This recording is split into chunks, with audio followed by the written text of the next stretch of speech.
structured settlement payments and the difficulties and problems with pricing out those types of cash flows when people are trying to sell them. Could you elaborate a little bit for our listeners? Sure. Well, to understand our issues with life contingent transactions, you have to understand that every structured settlement purchasing company borrows money in order to fund our structured settlement transactions. We go to a bank or some other institutional investor or some other source of financing to come up with the funds. And generally, what happens, that floor, that cost of funds, is the floor for the rates at which we assess our transactions. For example, if we borrow money at 6%, we obviously can't purchase a structured settlement payments for lower than 6% because we would lose money on every transaction.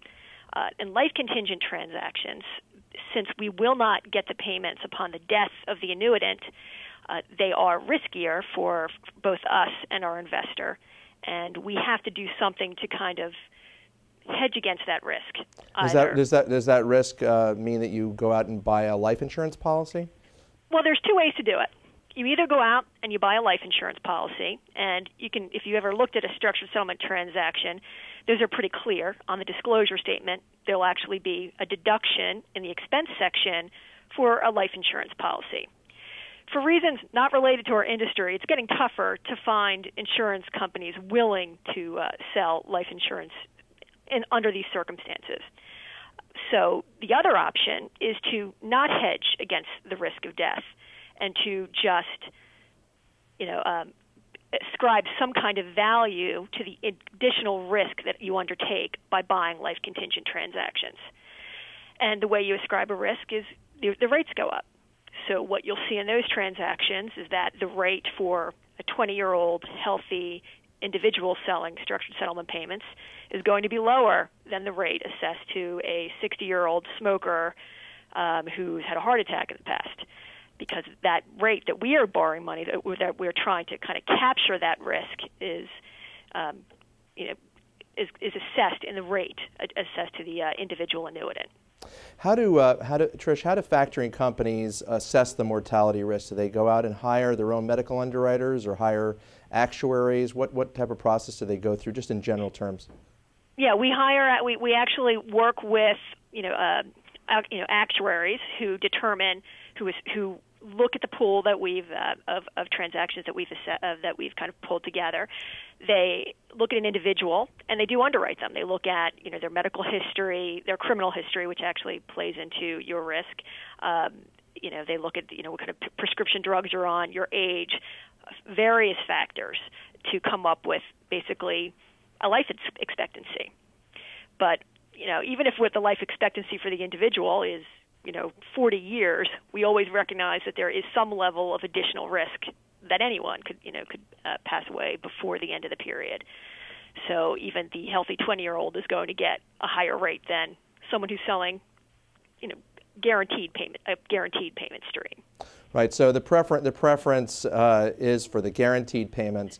Have factoring companies or settlement funding companies, have they always purchased life contingent payments, or is that some more of a recent phenomenon? We always have, but it's expanding quite a bit. And I think it's largely consumer demand.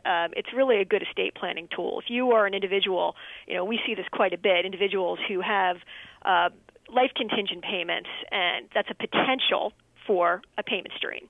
And they have a family to support and a mortgage to pay, and they're concerned about estate planning. What happens to me if I die and my family does not have these payments to live on? So we do get some sellers who just come to us strictly to turn that potential cash into a guaranteed lump of cash that they can use to pay off their mortgage or something else. And we're seeing the consumer demand greater now that people understand our product a little bit more. Great. Well, that's an excellent answer. Do you have any further thoughts, just in terms of wrapping this up, any further thoughts that you think might be helpful for our viewers and listeners regarding life contingent structured settlement payments? We don't want to give away your full speech for the NAS meeting, but do you have any further thoughts that you think might be useful, at least to give people a taste of what's to come? Yeah, well, what we're going to be talking about quite a bit in our talk in October is a lot of going into the details about the rate. The rate that we do that is assessed to the annuitant presumes that the person lives the entire time period.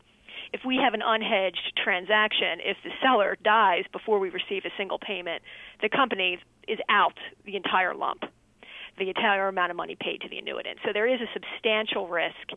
There is a substantial risk that we do incur, and but we do disclose to everyone, the worst, the worst case scenario from our perspective. But the seller certainly would rather pay the higher rate and live the entire time period.